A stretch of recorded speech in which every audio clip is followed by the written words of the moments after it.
हमने खास तैयारी की है, अलग अलग रीजन के हिसाब से दर्शकों तक हम वो पूरा डेटा पहुंचाएंगे। और इस वक्त आप मेरे पीछे देख रही हैं, मैं यहाँ पर खड़ी हुई हूँ, शिरडी वाले साईं बाबा के मंदिर के सामने मैं खड़ी हुई हूँ। भक्त यहाँ पर देश ही नहीं दुनिया से आते हैं दर्शन करने के लिए, लेकिन आज शिरडी वाले साईं बाबा किसकी मनोकामना पूरी करते हैं आप देख रहे हैं ड्रोन के माध्यम से। इस प्रकार से आपके सामने यहाँ पर जो रुझान है पश्चिम महाराष्ट्र की 70 सीटों के वो आएंगे। अगले रीजन की आइए बात कर लेते हैं।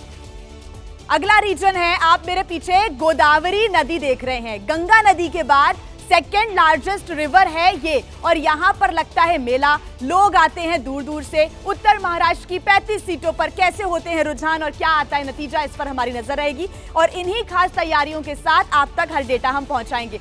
अगला रीजन आप देख रहे हैं मेरे पीछे, बीएमसी की ये बिल्डिंग, खूबसूरत बिल्डिंग, बहुत पुरानी है, 1884 की बनी हुई है। और मुंबई रीजन की 36 सीटों पर क्या रुझान आते हैं वो आपके सामने होंगे। और ये खूबसूरत एलोरा की केव्स आप मेरे पीछे देख रहे हैं। मराठवाड़ा रीजन 46 सीटें, कौन होगा विनर आपके सामने होगा। रोमाना जी, ओवर टू यू।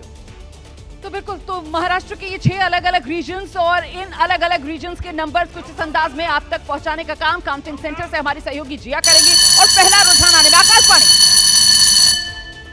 नतीजे आने में अब सिर्फ 1 घंटे का वक्त बचा है। लीजिए, 60 मिनट का इंतजार बाकी रह गया है, मतलब सुबह के 7 बज रहे हैं। और इसी के साथ आपको बताते हैं जैसे ही 8 बजेंगे वो गिनती का काम शुरू होगा और उसी के साथ पहला रुझान यहाँ एबीपी न्यूज पर सबसे सटीक अंदाज में आप देखेंगे हमारे साथ। अब देखना दिलचस्प होगा ये पहला रुझान कहां से आएगा, महाराष्ट्र से आएगा, झारखंड से आएगा, उत्तर प्रदेश की 9 चुनाव जहां हो रहे हैं सीटें वहां से आएगा क्या। फिलहाल जल्दी से आपको लेकर चलते हैं हमारे सहयोगी गणेश ठाकुर, आप देख रहे हैं मुंबई से इस वक्त हमारे साथ मौजूद हैं। और जरा जानते हैं गणेश से, एक तरफ नेता जो नर्वस होंगे और दूसरी तरफ जनता जो उत्साहित, नई सरकार आज महाराष्ट्र में किसकी रहने वाली है, इसी का फैसला आने वाला है सामने। गणेश जी रोमाना, और गुलाबी ठंड है तो चाय की चुस्की लेते हुए लोग आज सुबह से मैं देख रहा हूँ सब में चर्चा ही उस पे हो रही है, जो चाय पे चर्चा होती है या कहीं भी जा रहे हैं तो किसकी सरकार आएगी। तो कुछ लोग मेरे साथ हैं, आप बताइए क्या लगता है, महाविकास आघाड़ी का पलड़ा भारी है कि महायुति का?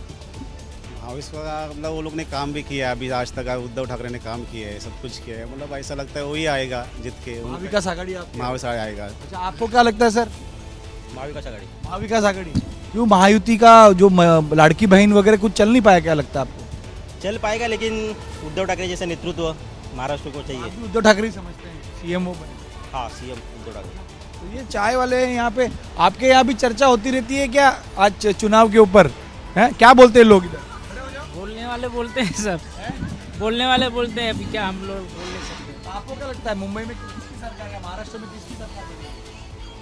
महाविकास आघाड़ी। महाविकास आघाड़ी तो एक तरफ में वन साइड दिख रहा है, यहाँ तो महाविकास आघाड़ी के पलड़े में लोग कह रहे हैं। तो ये मुंबई एक तौर पे हम देखें तो मुंबई में अब बीएमसी चुनाव भी होने जा रहे हैं रोमाना, तो उसके मद्देनज़र मुंबई बहुत महत्वपूर्ण है दोनों ही हम अलायंसेस के लिए, क्योंकि मुंबई में जो राज करेगा उसको एक क्लियर एज होगा बीएमसी के लिए। और मुंबई में कई सारे मुद्दे थे जिसमें हमने देखा कि धारावी का एक मुद्दा रहा, जिसके बाद बटेंगे तो कटेंगे, एक है तो सेफ है। तो ग्रामीण भागों में लाड़की बहन जो योजनाएं चलाई गई, इसके अलावा किसानों को जो योजनाएं चलाई गई, वो उसके आधार पे महायुति सरकार कमबैक करने की बात कर रही है।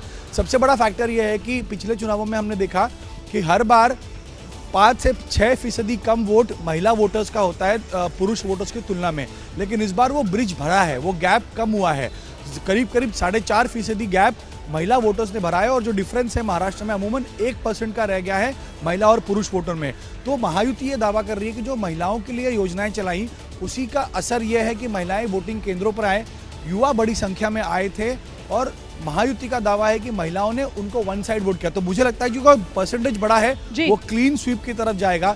जो अंदाजा लगा जा रहा है कि 140 150 वैसा नहीं, तो जो भी जीतेगा वो 160 के आगे ही जाएगा, चाहे वो महाविकास आघाड़ी हो या महायुति हो। रोमाना, बड़ा आप आंकलन दे रहे हैं, यहाँ पर आप ग्राउंड पर रहे हैं, लगातार घूमे हैं और ऐसे में सियासी नब्ज बड़े बड़े जो सिफोलॉजिस्ट हैं वो ये कहने से बच रहे हैं। लेकिन यहाँ पर गणेश ठाकुर ये कह रहे हैं कि जो कुछ लोग कह रहे हैं त्रिशंकु मामला हो सकता है, करीबी मामला हो सकता है, ऐसा नहीं होने वाला है। जो भी गठबंधन आगे बढ़ेगा, सत्ता तक पहुंचेगा, वो धमाकेदार अंदाज में पहुंचने वाला है। एबीपी न्यूज पर सबसे तेज नतीजे आएंगे और यही एबीपी न्यूज पर हमारे साथ रहिएगा आप, न सिर्फ महाराष्ट्र और झारखंड बल्कि वो जो उपचुनाव हुआ है 14 राज्यों की 48 सीटों पर, उस पर भी हमारी नजर है। और प्रियंका गांधी जिस तरीके से चुनावी डेब्यू कर रही हैं वायनाड से, वो भी एक दिलचस्पी की वजह बना हुआ है आज। दिबांग, पर वो तो उसमें कोई शक नहीं कि वो जीतने वाली हैं, और मेरे ख्याल से ये तो एक तरीके से गिवन है।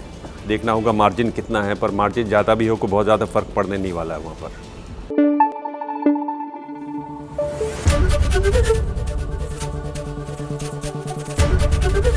एबीपी न्यूज आपको रखे आगे।